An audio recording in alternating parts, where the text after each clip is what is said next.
예, 오늘 말씀은 예레미야 33장인데요.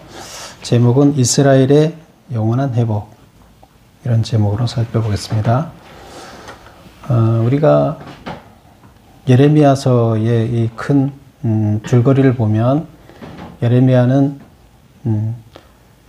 심판 중심으로 다루고 있다, 이렇게 얘기를 했어요. 그래서 서론과 결론을 빼고 나면 이스라엘의 심판에 관해서 다루고 있고, 그 다음에 또 짧게 열방의 심판에 대해서 다루고 있다, 이렇게 얘기를 했습니다. 근데 지금은 지금 우리가 어디를 보고 있죠? 이스라엘의 심판 부분을 보고 있는데요. 이스라엘 심판 부분 중에서 또 조금 이렇게 구분을 한다 그러면 이스라엘의 심판을 일반적인 심판 이야기를 한 다음에 회복에 관한 이야기를 먼저 하고 이스라엘이 멸망하는 이야기를 한다, 이렇게 얘기를 했어요. 그래서 한 4개 장에 거쳐서 회복의 이야기를 하고 있는데 30장에서부터 33장까지 이제 회복에 관한 이야기를 하고 있어요. 그래서 그 회복에 관한 이야기 오늘 마지막 장이 되겠습니다. 그래서 지금 상황은 어떤 상황이죠? 현재 상황이 지금 바벨론이 이스라엘을 예루살렘 성을 점령하고 포위하고 있은 지가 벌써 1년이 됐죠. 그리고 1년 후가 되면 어떻게 돼요? 1년 후가 되면 어떻게 되죠? 예, 망하게 되는 그런 상황이에요. 상당히 지금 긴급한 상황이죠. 그럼 1년 후에는 나라가 망하는 그런 상황에서 지금 예레미야는 심각하게 이제 주님의 말씀을 전하고 있고, 그러다가 지금 감옥에 갇혀 있죠. 그리고 그럴 때 하나님이 감옥에 갇혀 있는 예레미야한테 찾아와서 밭을 사라, 이렇게 지난주에 얘기를 했었죠. 그래서 밭을 사라 얘기를 했었는데, 오늘은 이제 그게 첫 번째 메시지예요. 감옥에 있는 예레미야한테 첫 번째 메시지가 밭을 사라 했어요. 두 번째 메시지는 뭘까요? 오늘 나오는 게 바로 그 두 번째 메시지입니다. 1절에 보면 예레미야가 아직 시위대 뜰에 갇혀 있을 때에 여호와의 말씀이 그에게 두 번째로 임하니라. 그래서 첫 번째 밭을 사라, 두 번째 메시지는 뭐냐? 3절에 볼까요? 너는 내게 부르짖으라, 내가 내게 응답하겠고 내가 알지 못하는 크고 은밀한 일을 내게 보이리라. 너는 내게 부르짖으라. 두 번째 말씀이 부르짖으라예요. 부르짖으라, 뭘 부르짖으라는 거겠어요? 기도하라는 얘기겠죠? 그러면 내가 내게 응답하겠다. 뭘 기도하라는 얘기는 없어요. 근데 기도하라, 부르짖으라, 그럼 내가 응답하겠다. 그 다음에 이어지는 말을 보면 내가 알지 못하는 크고 은밀한 일을 내게 보이겠다. 그럼 부르짖으면 내가 너한테 크고 은밀한 일을 보여주겠다. 이게 두 번째 메시지예요. 크고 은밀한 일을 보여주겠다. 그럼 이제 크고 은밀한 일이 뭔지를 우리가 여기 쭉 읽다 보면 알게 되겠죠. 그래서 두 번째 메시지는 크고 은밀한 일을 내게 보여주겠다. 이것이 이제 두 번째 하나님이 전하는 메시지예요. 자, 그러면 메모를 한번 보겠습니다. 메모 보면 크게 줄거리를 이렇게 두 단락으로 나눠놨죠. 첫 번째 단락이 13절까지인데 포로 귀환과 풍요로운 삶. 그래서 포로로부터 귀환하고 풍요로운 삶을 내가 포로로부터 귀환시켜 주겠다, 풍요로운 삶을 보장해 주겠다, 이 내용이고, 그 다음에 두 번째가 14절부터 26절까지가 왕조 및 제사장직을 영구적으로 그 나라 통치권을 또 그 다음에 제사장직을 영원토록 너희들한테 주겠다. 제사장이 되게 하고 또 왕이 되게 하겠다, 이 얘기예요. 누구한테? 이스라엘한테. 그래서 이런 이야기를 해줍니다. 이런 이야기가 오늘 전체적인 건데, 이게 뭐의 결론이라고요? 회복에 대한 결론적인 얘기인데, 근데 왜 회복을 먼저 얘기한다 그랬어요? 이스라엘의 심판을 얘기하지 않고 회복을 먼저 얘기한다 그랬어요? 예, 지금 이들이 70년간 포로 생활을 한다 그러니까 다 절망에 빠져 있었어요. 그래서 그 70년이 결국에는 죽이는 게 아니라 살리기 위한 거잖아요. 이들한테는 70년이 없으면 답이 없는 거예요.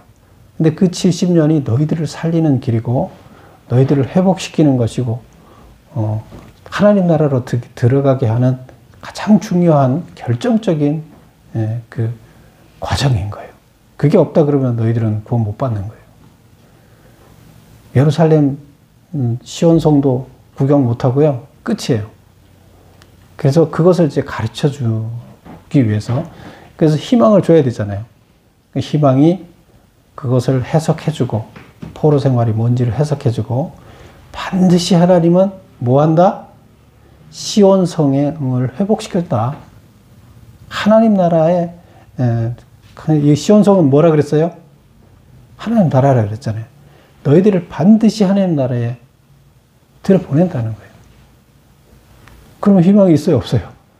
포로로 잡혀가다가 하나님 나라에 들어간다 그러면 하나의 과정이면 참아낼 수가 있겠죠. 근데 가만히 있으면 되나요?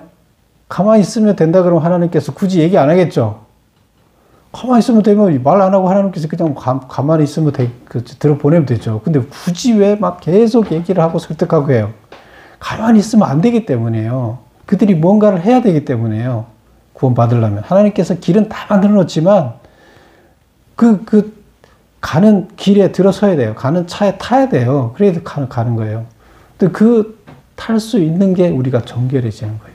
재무제력이 정결해지는 건데 그 과정을 제발 좀 하라는 거예요. 가는 차를 타야 목적지에 도착하는데 그게 뭐냐면 나를 정결하게 만드는 거예요. 그래서 그런 이야기를 이제 쭉 합니다. 1번 보겠습니다. 이제 포로 귀환과 풍요로운 삶을 약속하는데요. 본장의 말씀이 주어진 때는 언제인가? 바벨론이 예루살렘 성을 포위한 지 1년이 넘은 587년경 예레미야가 감옥에 있을 때 두 번째로 주어진 말씀이다. 2번 하나님이 보여주시겠다고 한 크고 은밀한 일이란 무엇인가? 은밀하다는 말의 의미는 무엇인가? 크고 은밀한 것을 보여주겠다. 이게 두 번째 메시지인데 그러면 도대체 크고 은밀하다는 게 뭐냐? 그 두 번째 보면 은밀하다는 게 메모 2번을 보면 은밀하니 무슨 뜻이냐면 인간의 생각으로는 이해할 수 없는 뭘 감춰서 안 가르쳐 주려고 하는 그런 뜻이 아니라 여기서 은밀하다고 해석을 해놨는데 이 원어를 보면 이게 무슨 뜻이냐 하면 인간이 이해하기가 힘든 그런 뜻이에요. 근데 이것을 우리는 그것을 은밀하다고 이렇게 해석을 해놨는데요. 인간의 생각으로는 이해할 수 없는. 그래서 인간의 생각으로는 도저히 이게 이해할 수 없는 그런 큰 일을 행하겠다는 거예요. 그 큰 일이 뭐냐? 구원이겠죠. 그래서 그 구원, 시온성이 회복되는 게 뭐예요? 하나님 나라에 들어가는 거잖아요. 구원받는 거잖아요. 그 시온성에 들어가는 시온성이 회복되는 것은 뭐가 회복되는 거라 역사적인 재료로 썼다 그랬죠. 설명하기 위해서 하나님 나라가 우리가 들어가야 할 하나님 나라. 우리가 들어가면 회복되는 거죠. 지금 하나님 나라가 지금 나한테 없잖아요. 내가 다시 하나님 나라 예루살렘 성 최초에 우리가 하나님 나라 창조된 하나님 나라에 있다가 악의 세계에 지금 존재하는 거죠. 그러면 이제 다시 회복돼야 돼요. 하나님 나라로 들어가야 돼요. 그래서 그게 크고 은밀한 일이다. 대단히 놀라운 일이다. 이런 얘기예요. 그래서 인간의 생각으로는 들어갈 거란 상상을 여러분 할 수 있어요? 길이 없어요. 길이 보이지 않아요. 죄를 하나도 지지 않아야 들어간다는 거예요. 율법을 다 지키고 죄를 하나도 안 지어야 들어가는 게 원칙이에요. 그러면 자기 자신을 돌아보세요. 길이 없잖아요. 방법이 없잖아요. 그 죄를 어떻게 해결할 건데요? 근데 그 죄 문제를 해결하는 길을 하나님께서는 확실하게 만들어 놨다는 거죠. 그게 크고 은밀한 거예요. 그래서 하나님께서 보여주시겠다고 한 크고 은밀한 일이란 뭐냐? 이스라엘과 유다의 회복, 구원, 새 언약 체결 등을 의미한다. 결국에 하나님께서는 하나님 나라의 모형을 이 땅에다가 지금 이 세상에 있는 사람들이 하나님 나라가 어떤지를 다 잊어버려서 몰라요. 그리고 좋은지도 모르고 거기 들어가야 되는지도 몰라요. 그래서 하나님께서는 하나님 나라, 실제로 하나님 나라의 그 모형을 이 땅에다 샘플을 만들어서 보여줘야 돼요. 그래서 사람들이 저길 꼭 들어가야 되겠구나. 저기 너무 좋구나. 그 생각을 하게 되고 그 모습, 그 실현된, 역사 가운데 실현된 그 모형을 보고 자기가 그 모형 집단에 들어가기를 원해야 되는 거예요. 이게 하나님의 방식이에요. 하나님께서 말로만 하나님 나라에 있으니까 가자 이게 아니라 하나님 나라의 모형을, 하나님 나라 똑같지는 않겠죠. 모형이니까. 그러나 하나님 나라를 엿볼 수 있는 그 모형을 만들어야 돼요. 그거는 어떤 공간인가요? 뭐 시온성 이렇게 얘기하자면 공간이 아니에요. 그럼 뭐예요? 하나님의 말씀이 실현된 실천, 하나님의 말씀을 실천하는 자를 통해서 하나님의 사랑, 하나님의 그 크신 은혜 이런 것들을 체험하는 거예요. 하나님을 체험하는 거죠. 근데 그것이 그냥 일어나는 것이 아니잖아요. 그래서 그것을 우리는 보여주겠다고 한 큰 일이 뭐냐? 이스라엘이 회복되는 것, 역사 가운데서 이스라엘이 회복되는 것, 하나님 나라를 우리가 이 땅의 모형을 만드는 것을 통해서 하나님, 실제로 하나님 나라에 들어가는 게 하는 그것을 얘기를 하는 거예요. 그래서 그렇게 하려면 뭐 해야 되나 하면 지금 기존의 사람들이 계약을 어겼기 때문에 다시 계약을 체결해서 다시 하나님 나라의 모형을 만들어내야 돼요. 그게 교회예요. 교회를 통해서 그걸 하겠다는 거예요. 근데 이게 이스라엘과 상관이 없는 것이 아니라 이스라엘이 우리 선조잖아요. 선조들이 잘못했는데 그 자식들이 포로지에 들어갔다 다시 나와서 그 자식들이 다시 대를 이어서 하는 거잖아요. 그 이스라엘과 상관없는 게 아니에요. 우리 선조들이 이스라엘이에요. 믿음의 선조들, 믿음의 조상들. 근데 그들이 잘못했는데 거기에서 다시 정금을 만들어내서 그 정금이 된 자식들이 재계약을 해서 신약시대의 교회가 다시 일을 하는 거예요. 하나님 나라를 다시 만들어 가는 거예요. 아시겠죠? 그러려면 거기 중요한 뭔가 변화가 있어야 되겠죠. 3번 유다가 피할 수 없는 참혹한 심판을 받을 것인데 그 원인은 어디에 있다고 했는가? 그래서 지금 항상 이제 심판을 구원을 말하기 위해서 심판을 얘기한다 그랬죠. 근데 유다는 지금 심각한 심판을 받고 있다. 자, 본문을 한번 볼게요. 4절에 보면 3절에 4절 이스라엘의 하나님 여호와께서 말씀하시니라 무리가 이 성읍의 가옥과 유다 왕궁을 헐어서 갈대아인의 참호와 칼을 대항하여 싸우려 하였으나 그래서 이스라엘 백성들이 이제 바벨론이 지금 점령하고 있잖아요. 싸우려 하였으나 내가 나의 노여움과 분함으로 그들을 죽이고 그들의 시체로 이 성을 채우게 하였나니 내가 누구예요? 하나님이. 그래서 이스라엘 백성들이 바벨론하고 싸워서 어떻게 이겨보려고 했으나 하나님이 누구 편을 든다는 거예요? 바벨론 편을 든다는 거예요. 왜? 바벨론은 지금 이들을 심판하는 심판의 도구잖아요. 심판의 도구를 사용해서 이들을 심판하게 하는 거잖아요. 그러면 하나님께서 이들을 심판해야 되는데 이들을 이기게 하겠어요? 이스라엘 백성들을. 그래서 하나님께서 나의 노여움과 왜 분노함으로 그들을 죽이고 그들의 시체로 이 성을 채우게 하였나니 이는 그들의 모든 악행으로 말미암아 나의 얼굴을 가려 이 성을 돌아보지 아니하였습니다. 결국 이스라엘 백성들의 죄 때문에 내가 바벨론을 통해서 심판을 한다. 이 얘기를 하고 있는 거예요.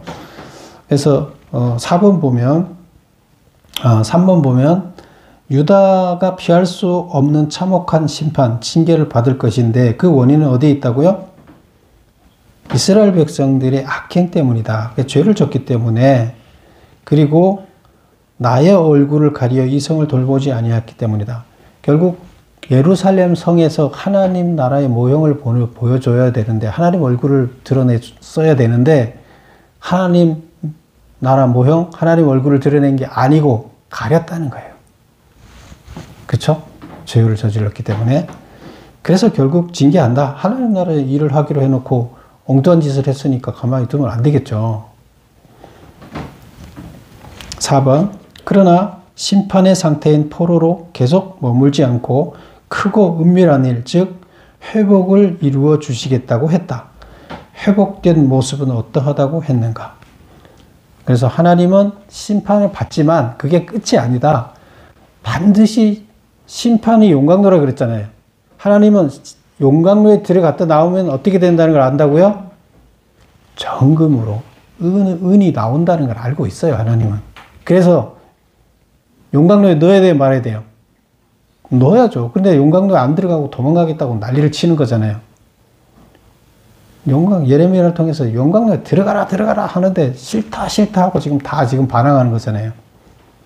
용광로에 들어갔다 나오면 정금이 되는 걸 하나님은 알고 있어요. 왜? 창조주인데 그걸 몰라요? 고난을 받고 나면 거기서 하나님을 찾게 되고 자기 자신이 깨지고 참 구원받을 수 있는 깨끗한 자로 변화되는 거예요. 근데 그걸 하나님 알고 있어요. 그럼 고난이 결국에 구세주예요. 용광로가 구세주예요. 근데 하나님 무조건 용광로에 넣어야죠.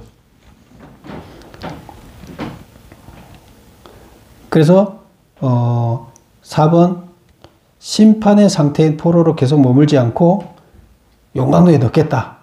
그래서 반드시 구원을 이루어 주겠다고 했다.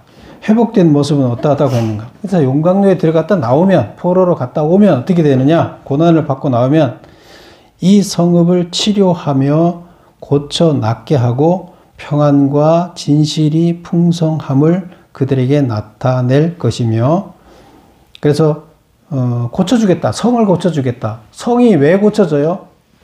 변화된 사람들이, 그 성은 죄가 없는 사람들이 성에 있으면 성은 거룩해지죠. 죄가 있는 사람들이 성에 들어오면 성은 같이 죄인이 되는 거예요. 성이 황폐해지는 거예요. 그런데 변화된, 정금이 된 사람들이 예루살렘 성에 오니까 성이 어떻게 되겠어요? 회복되는 거죠. 치료가 되는 거고. 이제 그런 의미가 되겠죠. 그 다음에 성이 풍성해지고 유다와 이스라엘의 포로를 돌아오게 하며 그들을 처음과 같이 세울 것이며, 이제 정금이 됐으니까 처음처럼 다시 계약한다는 거예요. 신약이 이루어진다는 거예요. 그리고 모든 죄악에서 정하게 하여 모든 죄악을 사할 것이다.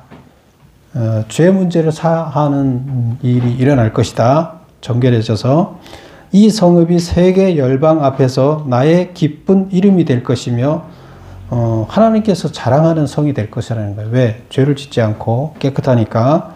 찬송과 영광이 될 것이요 그들은 내가 이 백성에게 베푼 모든 복을 들을 것이요 내가 이 성읍에 베푼 모든 복과 모든 평안으로 말미암아 두려워하며 떨리라.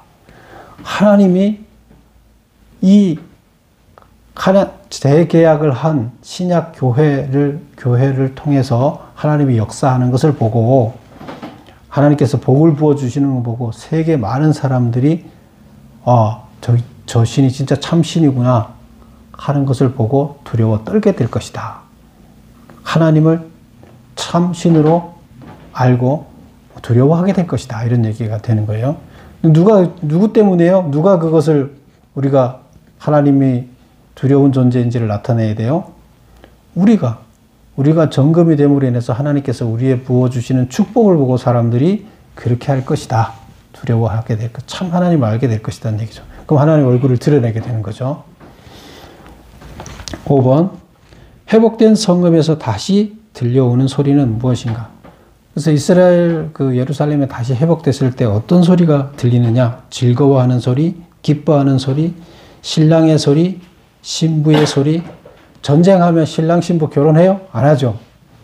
근데 지금 평화가 왔기 때문에 신랑 신부 소리, 만군의 여호와께 감사하라, 여호와는 선하시니 그 인자하심이 영원하다 하는 소리. 이런 찬양의 소리가 나온다는 거예요. 무슨 찬양?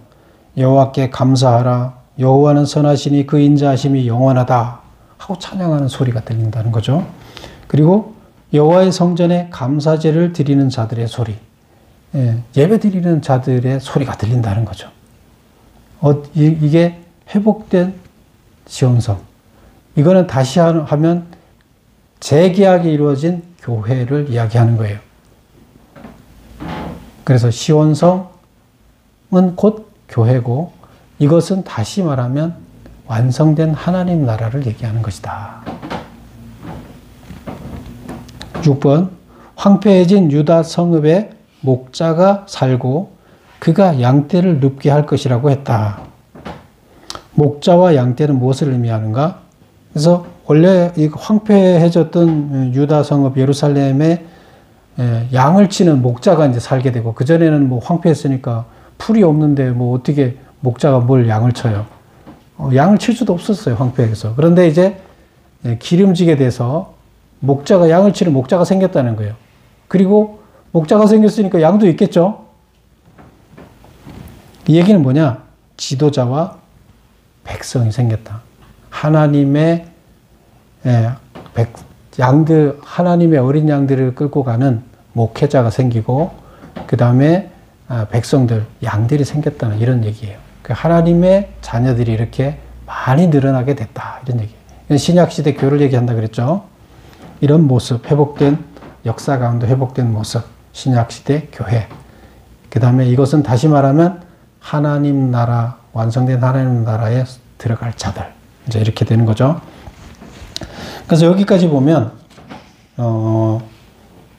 13절까지 무슨 얘기를 한다고요? 반드시 예루살렘 성을 회복시키겠다. 구원의, 하나님 나라의 구원을 이루겠다는 거예요. 하나님 나라에 들어가는 사람들을 만들어내겠다는 거예요. 근데 뭘 했기 때문에 가능한 거예요? 포로를 보냈기 때문에 가능한 거예요. 용광로에 넣기 때문에 가능한 거예요. 고난을 줬기 때문에 가능한 거예요. 그게 없었다 그러면 절대로 그들이 하나님을 믿을 자들이 아니에요. 자기 고집대로 살지. 그래서 하나님은 역사 가운데서 봤을 때 고난, 어려움, 이것은 우리를 구원의 길로 이끄는 하나님을 알게 하는 참 용광로다. 그 다음에 이제 그러면 여기서 왕조 제사장직이 영속할 것이다. 그러면 누가 이것을 가능하게 해요? 이제 그 얘기가 나옵니다. 자, 7번 보겠습니다. 여호와가 이스라엘과 유다에 일러준 선한 일을 성취할 그날이 이르리라고 했다. 일러준 선한 말이란 무엇인가? 14절을 한번 볼까요? 14절, 여호와의 말씀이니라. 보라, 내가 이스라엘 집과 유다 집에 대하여 북이스라엘 집과 남유다 집에 대하여 일러준 선한 말을 성취할 날이 이르리라. 선한 말이라는 게 약속이에요. 이스라엘 백성, 이스라엘과 약속할 때 남북이 전에 합쳐졌을 때 약속했잖아요. 찢어지지 않았을 때, 갈라지지 않았을 때, 남북으로 나눠지지 않았을 때 약속을 했기 때문에 남북과 다 관계되는 거죠. 그러니까 여기서 유다, 이스라엘 이렇게 얘기를 하면서 그들과 내가 약속했던 말이 이루어질 것이다. 약속했던 게 뭐냐면 내가 니네들을 영원한 왕이 되게 하겠다. 그 다윗 가문이 영원히 왕이 되게 하겠다. 그 다음에 레위 지파가 계속 제사장을 하게 하겠다. 이게 약속이에요. 그럼 이게 무슨 말이에요? 그 지금 레위 지파가 계속 지금 제사장을 하고 있나요? 안 하고 있잖아요. 그럼 뭐 하나님 말씀 틀린 거 아니에요? 다윗 가문이 지금 세계 왕이 돼 갖고 있어요? 아니잖아요. 이게 무슨 말이에요? 이게 도대체? 이것은 다윗 가문에서 난 가지, 새순, 뭐예요? 메시아라 말하는 거예요. 메시아가 결국에 하나님 나라의 통치자가 되고 메시아가 제사장이 된다는 얘기를 하기 위해서. 왜? 신약시대의 도래는 누구에 의해서 만들어졌어요? 예수님에 의해서, 메시아에 의해서 신약시대가 도래된 거예요. 그래서 15절을 보면 그때에 내가 다윗에게 한 공의로운 가지가 나게 하리니 그가 이 땅에 정의와 공의를 실행할 것이니라. 그래서 메시아가 와서 결국 한 공의로운 가지가 나게 해서 메시아가 나서 이 땅에 정의와 공의를 실행할 것이라. 그 다음에 그날에 유다가 구원을 받겠고 예루살렘이 안전히 살 것이며 이 성은 여호와는 우리의 의라는 이름을 얻으리라. 그래서 메시아가 와서 통치를 하게 된다는 얘기예요. 하나님이 와서 공간적인 하나님 나라 이스라엘을 지금 얘기를 하고 있지만 실제로 메시아가 와서 하나님 나라, 눈에 보이지 않는 하나님 나라를 만들어 놨다는 거예요. 그리고 거기에 통치자로 서신다는 거예요. 예수님이 우리 이 땅의 교회 통치자잖아요. 예수님이 통치자로 서셨다는 얘기예요. 그리고 예수님이 제사장이 되셨다는 거예요. 그리고 그것이 영원하다는 거예요. 그래서 우리는 메시아 때문에 우리가 어떻게 돼요? 그가 계속 통치를 정의롭게 하고 그가 우리를 좋은 데로 이끌어 가기 때문에 우리는 구원 받을 수 있다는 거예요. 자, 7번 여호와가 이스라엘과 유다에 알려준 선한 말을 성취할 그날이 이르리라고 했다. 일러준 선한 말이란 무엇이냐? 그날이란 언젠가? 약속한 말씀이라는 뜻으로 일러준 선한 말, 약속한 말씀이라는 뜻으로 다윗 가문에 한 의로운 왕이 나서 끊어지지 않을 것이라는 약속과 레위 지파에서 영속하는 제사장이 나서 끊어지지 않을 것이라는 약속이다. 결국에 우리 인간들의 구원을 위해서 제사장 역할을 하고 올바르게 통치해 줄 왕, 제사장으로서 하나님과 연결될 참 제사장이 등장할 건데, 그래서 우리를 하나님 나라에 들어가게끔 그분이 변하지 않고 우리의 왕이 되고 우리의 제사장이 돼서 하나님 나라에 들어가게 인도할 것이라는 얘기예요. 그게 누구예요? 메시아 예수님이라는 뜻이에요. 그 얘기를 여기서 하는 거예요. 다윗 가문이 계속 잘 나가겠다는 뜻이 아니에요. 육체적으로 다윗 후손에서 태어나서 다윗 가문이라 이렇게 표현을 하고 있는 거지, 다윗 가문이 대단히 중요하다는 얘기가 아니에요. 다윗 가문을 얘기하는 이유가 뭐예요? 예수님을 말하기 위해서 다윗 가문을 얘기하는 거지, 다윗 가문이 잘나서 다윗을 얘기하는 게 아니에요. 그 다음에 두 번째, 그날이란 언제냐? 그날이란 약속이 실현되는 날, 회복의 날, 구원의 날이다. 그래서 포로로 있다가 해방돼 갖고 이스라엘로 돌아오는 날이 해방되는 날이잖아요. 구원받는 날이 회복되는 날인데, 이것은 역사의 재료라. 그리고 궁극적으로 우리는 어떤 날이에요? 또 역사적인 재료가 예수님이 오셔서 우리를 신약 교회로 세우는 것이 또 2차적인 역사적인 재료고, 궁극적으로는 이것을 통해서 우리가 구원받는 하나님 나라에 들어가게 되는 이런 것을 말한다. 이런 얘기가 되겠습니다.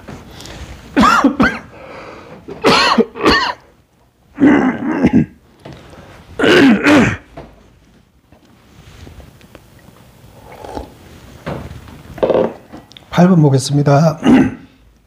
그날에 한 공의로운 가지가 나게 하여 그가 이 땅에 정의와 공의를 실행할 것이라고 했다.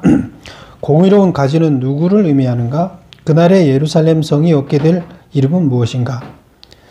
공의로운 가지가 나서 우리를 이끈다 그랬잖아요.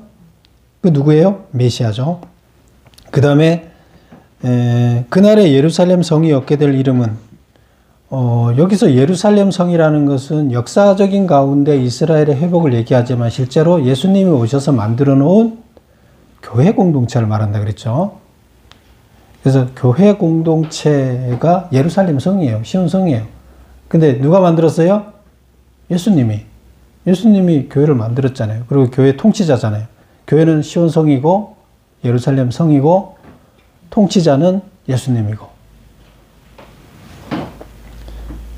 그래서 그러면 교회는 그 예루살렘 성은 어떤 이름을 사람들이 그 교회를 칭해서 어떻게 예루살렘 성을 부릅니까? 교회를 무슨 이름으로 부르냐? 여호와의 의가 드러나 있다. 드러난 곳이다. 그렇죠? 교회가 하나님의 의가 드러난 곳이다. 이렇게 사람들이 칭하게 된다는 거예요. 대단한 얘기죠. 구약시대에 신약으로 이렇게 신약시대, 신약의 교회가 이렇게 만들어질 것이라는 걸 예언한 거잖아요. 그게 누구를 통해서예요? 실패한 이스라엘 백성들을 용광로에 넣었다 빼서 그들을 통해서 이걸 만들어내겠다는 거잖아요. 신약시대를. 자, 그 다음 9번 보겠습니다. 왕과 제사장이 영원히 계속될 것이라는 약속이 무효화될 수 없음을 설명하기 위해 등장시킨 자연법칙은 무엇인가? 예수님이 영원한 왕이 되고 영원한 제사장이 될 것이다. 이 얘기를 했었잖아요. 근데 이 법칙은 절대로 변하지 않는다는 거예요. 그래서 결국 구원에 이르게 한다. 그 왕이 되고 제사장이 된 예수님이, 메시아가 우리를 결국에 구원의 길로 인도해서 반드시 구원을 얻게 할 것이다. 이 법칙은 변한다, 안 변한다? 절대로 변하지 않는다. 그렇다 그러면 하나님이 이 일을 하시기 때문에 구원의 길은 반드시 하나님 나라로 완성되고 우리는 반드시 구원받을 수 있다. 이 얘기를 하는 거예요. 여러분 구원받을 수 있다는 거예요. 비록 죄를 많이 짓고 살았지만 용광로에 들어갔다 나와서 구원받을 수 있다는 거예요.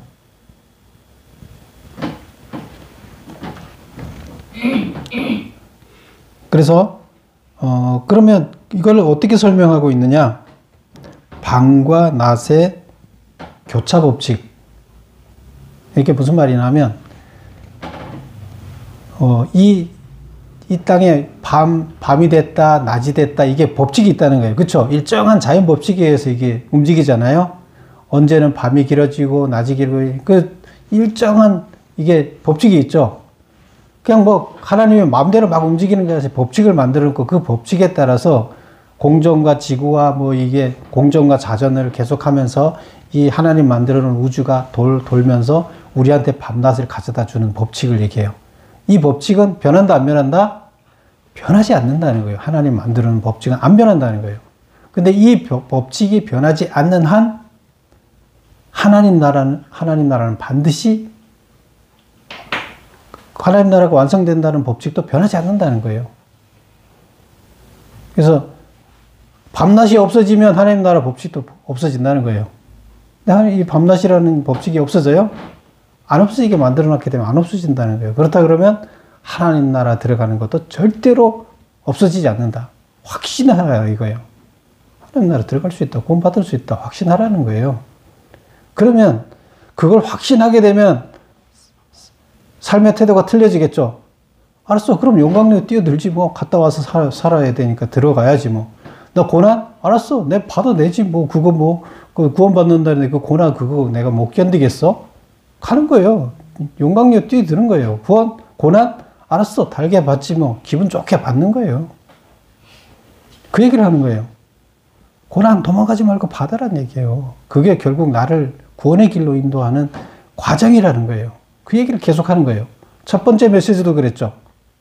우리 지난주에 결국 얘기를 하면서 결국 고난으로 들어가야 된다는, 고난 거부하지 말고 받아들여라. 그게 너를 살리는 길이다.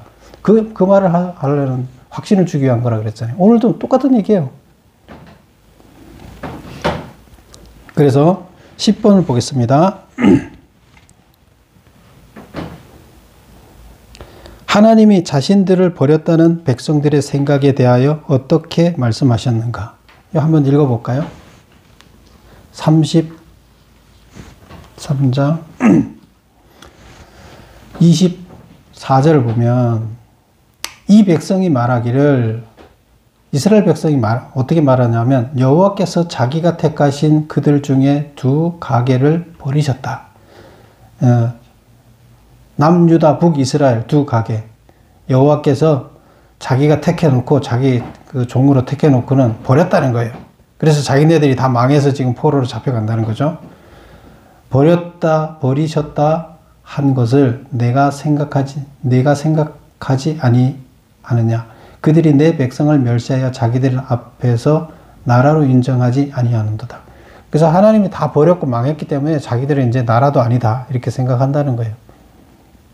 그런데 25절 여호와께서 이와 같이 말씀하시니라. 내가 주야와 맺은 언약이 없다든지 천지의 법칙을 내가 정하지 아니하였다면, 이게 뭐예요? 밤과 낮에 어떻게 돼야 되는지를 밤과 낮하고 하나님이 계약을 맺어서 그 법칙을 계약을 맺었다는 뜻이에요. 결국 밤 낮이 바뀌는 이것이 변하지 않는다면 하나님 약속도 변하지 않는다 이런 얘기예요. 야곱과 내 종 다윗의 자손을 버리고 다시는 다윗의 자손 중에서 아브라함과 이삭과 야곱의 자손을 다스릴 자를 택하지 아니하리라. 그래서 자연이 어떻게 된다면, 주야의 법칙이 어떻게 된다면, 없어진다면, 주야의 이 법칙이 없어진다면, 밤낮이 바뀌는 것이 이 법칙이 없어진다면 결국에 나도 이스라엘 백성을 택하지 않겠다. 그러나 없어지지 않으니까 나는 반드시 이스라엘을 택한다. 이 얘기가 되는 거예요. 너희들 버리지 않는다. 하나님은 절대 하나님 자기 자식 버려요? 안 버려요. 인간도 자기 자식을 안 버린다. 하나님이 자기 자식을 버리냐? 안 버린다는 거예요. 반드시 구원시키겠다는 거예요. 내 새끼들은 내가 반드시 구원시킨다는 거예요. 그래서 10번 메모, 밤낮이 계속되는 한 포로로부터 회복된다는 약속은 반드시 이루어진다.